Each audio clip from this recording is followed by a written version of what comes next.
CRR number का क्या मतलब होता है, ये आज की इस वीडियो में सीख लेते हैं। CRR नंबर का मतलब होता है कैश रिजर्व रेशियो नंबर, यानी कि CRR stands for cash reserve ratio.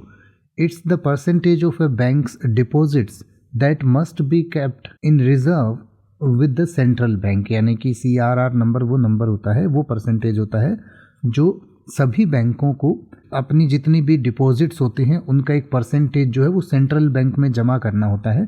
उस नंबर को CRR या कैश रिजर्व रेशियो कहा जाता है।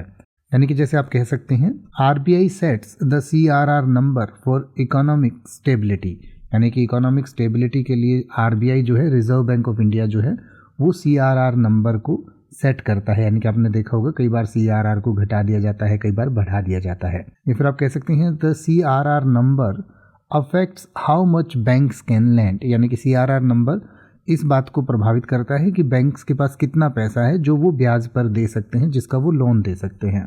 तो उस नंबर को ही CRR नंबर कहते हैं। तो जैसे ही मार्केट में पैसा घट जाता है या महंगाई बढ़ जाती है तो उस समय CRR को घटा दिया जाता है। यानी कि जब भी मार्केट में पैसा बढ़ जाता है तो CRR नंबर को बढ़ा दिया जाता है, और जब मार्केट में पैसे की कमी आती है या मार्केट नीचे जा रहा होता है तो पैसे के फ्लो को बढ़ाने के लिए CRR नंबर को कम कर दिया जाता है, ताकि बैंकों को कम पैसा जो है सेंट्रल बैंक में जमा करना पड़े और ज़्यादा पैसा जो है वो लोगों को दे पाएँ। तो इसी को CRR नंबर कहा जाता है। अब आप किसी भी वर्ड का मतलब हिंदी और इंग्लिश में YouTube पर सर्च कर सकते हैं, आपको मेरी वीडियो मिल जाएगी जिसमें आप बिना किसी फालतू बकवास के सीधा उस वर्ड का मतलब समझ पाएंगे। तो ऐसी ही वीडियोस को देखते रहने के लिए चैनल को सब्सक्राइब करें और बेल आइकन को प्रेस करें।